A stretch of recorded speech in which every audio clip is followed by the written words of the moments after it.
Why does a cricket player move his hands backwards while catching the ball? The points that you need to write here is number one, while he moves his hand backwards, he increases the stopping time.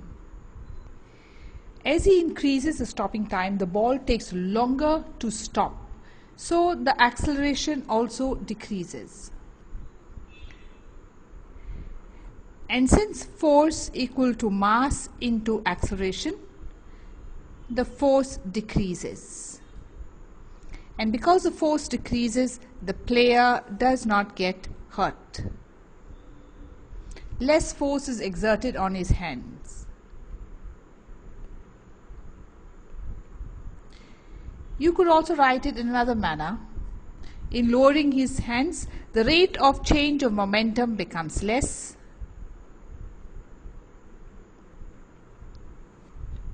And because rate of change of momentum is less, force is less. This is by Newton's second law. Even in this first part, you have to mention somewhere this can be explained by Newton's second law. For that you'll get 1 mark. And because the force is less, the player does not get hurt.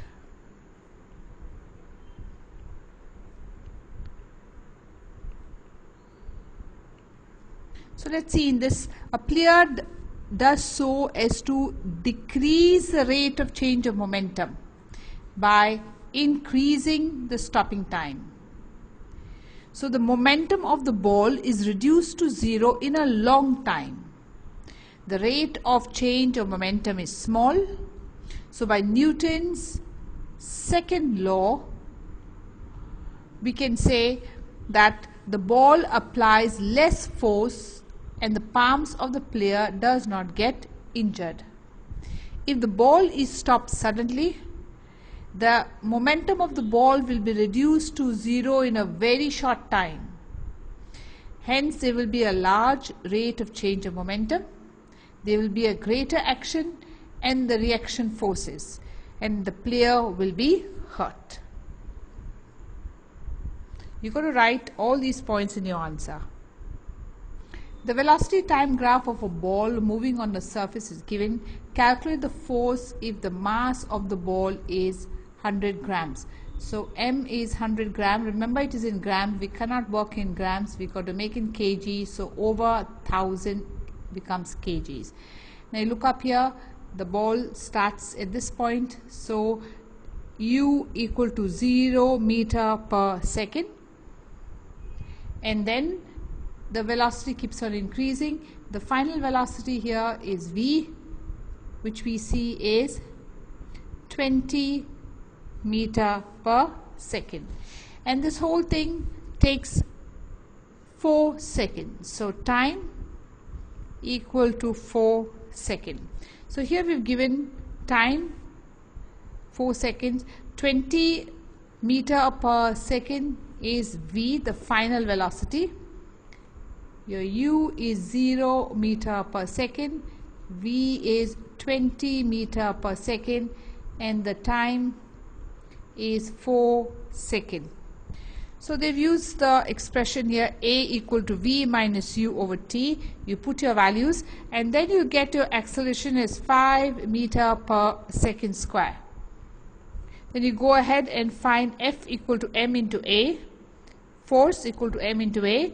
You put the value of m into a. Your m is 1 over 10 and this is 5. So the answer now comes at 0.5 newtons. Describe balance forces with the help of 2 examples. So first we have to define balance forces. Now in balance forces, the important points to write is this. If the resultant of the forces acting on a body is 0, this is very important. The total force becomes 0. They call them balanced forces.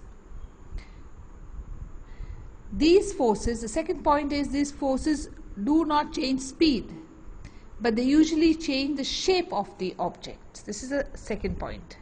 To give examples, here they've given an example of a wooden block, and in this wooden block, two forces are applied in opposite directions. So these are balance forces. If one is like plus 10 newtons, the other one will be taken minus 10 newtons. So plus 10 newtons minus 10 newtons equal to 0. So the net force is 0, and hence they are balanced. They've given another example here of tug of war. And in a tug of war, you see there are two teams. There's one team that pulls in one direction, and we have the other team then pulls in the opposite direction. If the forces are equal and opposite, then this point will not move in any direction. If it is like 1000 newtons on this side, will be taken plus, and minus 1000 newtons, the net force becomes 0. So the two teams pull the rope in equal effort. The rope is not moved in any direction, no motion. In balance forces, no motion. This clearly is because forces exerted by the two teams are equal and opposite. So while defining balance forces, two things are important: to say the net force is 0 and the forces are equal and opposite.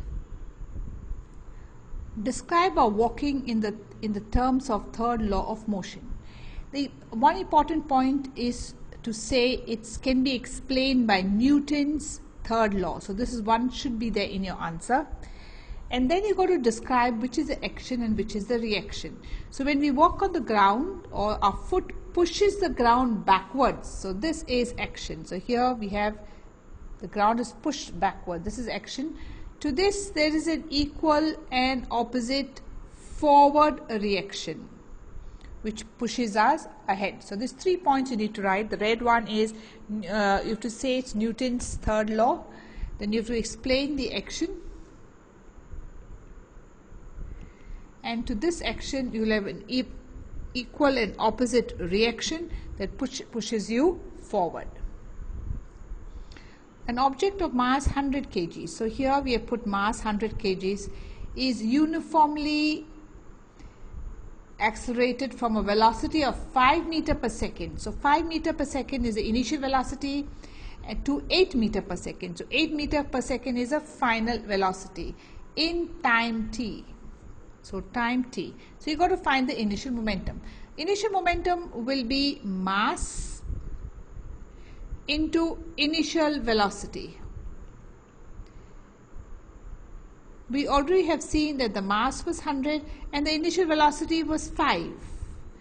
The body moved from 5 meter per second to 8 meter per second. This was initial velocity, final velocity. So 500 kg meter per second is initial. Now to find the final velocity, final momentum, momentum is mass into final velocity. So for final velocity it will be 100 into the mass is 100, final velocity is 8, so that will be 800 kg meter per second. Now to find force, we know force is change in momentum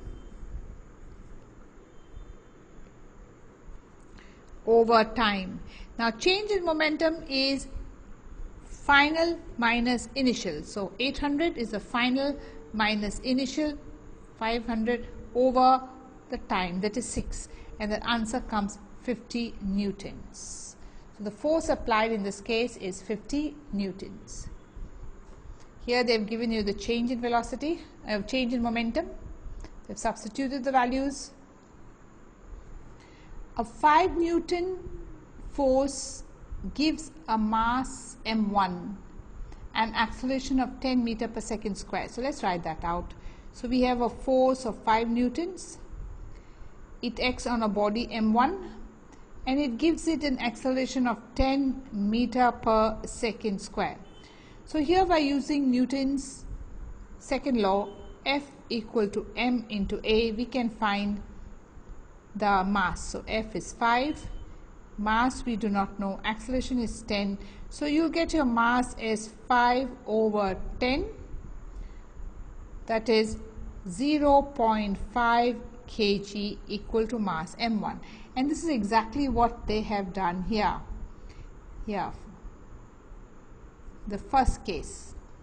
Now in the second case, the same force of 5 newtons now acts on m2 and gives it an acceleration of 20 meter per second. So same force 5 newton is now acting on m2 and giving it an acceleration of 20 meter per second square. So F equal to m into a, 5. We don't know the mass. Acceleration is 20. So 5 over 20 equal to m2, and that is 1 by 4, that is 0.25 kgs is the m2. So this is what they have done in this case. They have done mass equal F, force over acceleration. Now both of them are tied. What is the acceleration if both the masses are tied?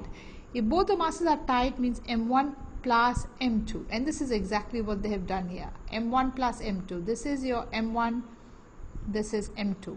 So it is 0.5 plus 0.25, and the total mass 0.75. Now again we do F equal to ma. It's the same force F. The mass is now 0.75. We need to find the acceleration. So acceleration equal to 5 into 0.75, and this is 6.67 meter per second square. This is what is done in this part. They found the acceleration here to F over m. F is 5 newtons and the mass is 0.75 kgs. It's a combined mass. In oil tankers, some space is left at the top while filling them. So here, when the oil tanker suddenly starts, the oil tanker will move forward, but because of inertia, the oil stays behind. And as the oil stays behind, it exerts a great force on the walls of the tanker, which is not desirable. In the same way, when an oil tanker suddenly stops, the oil tanker may stop, but because of inertia, the oil continues to move forward. This exerts a great force on the forward wall of the tanker.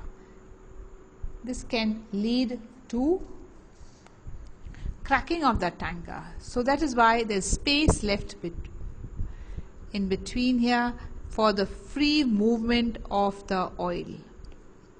So when the standing tanker suddenly picks up speed, the oil in it, on account of inertia of rest, tends to continue to be in the state of rest. The oil is left behind and exerts a large force on the rear wall. Conversely, when the moving tanker suddenly stops, the oil continues moving forward, and this exerts a very large force on the front wall. These forces can crack the walls of the oil tanker. Therefore, to avoid such mishap, space is left so there is free movement of oil. So you've got to give both the examples. You've got to explain when the tanker suddenly starts,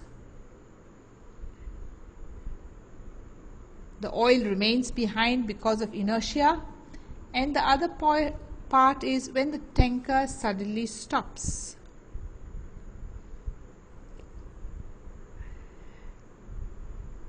Here the oil keeps moving ahead and exerts force in the forward direction. The word inertia in both the cases is very important to mention.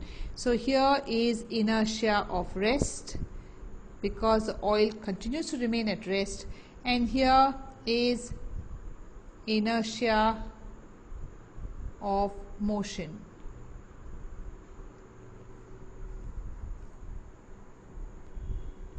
A batsman hits a cricket ball which then rolls on the level ground. After covering a short distance, the ball comes to rest.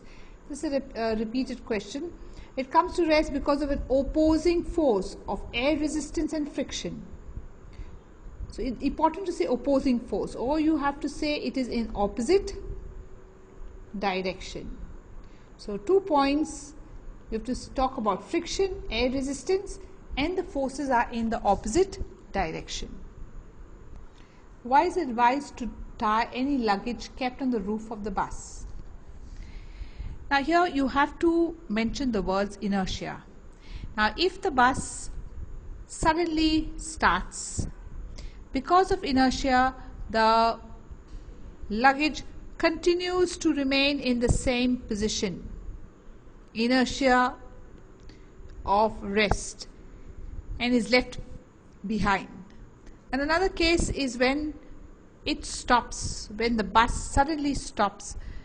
Because of inertia, the luggage continues to remain in motion. So this is inertia of motion, and hence it may fall off the bus. So to prevent this, the luggage is tied to the bus. You need to give both the examples. Here, luggage on the top of the bus is a loose fixture and not a compact part of the bus. When a speeding bus brakes suddenly, the luggage continues to move forward. This is important, inertia of motion, and is likely to fall off. But conversely, if the bus accelerates suddenly, the luggage continues in the same state because of inertia of rest. Important to say inertia of rest, and hence is left behind. So you tie the luggage to avoid this falling off the bus.